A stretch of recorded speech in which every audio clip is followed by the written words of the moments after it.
My name is Charity and I work for Civic, Nebraska. Broadcasting straight from my bedroom floor. I have to be honest with y'all. I miss my family and I miss a lot of my friends. Sometimes I feel sorry, I feel lonely, and I feel sad. So I've decided to bring light and sunshine into someone's day. We're going to make a picture frame for someone special. We're calling this our COVID hero, because truly, not all heroes wear capes.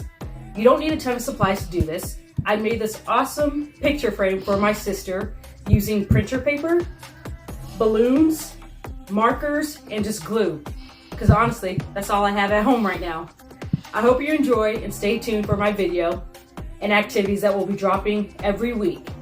I'm staying distance, bringing love and joy to people's lives the Civic, Nebraska way. Thanks. Smile.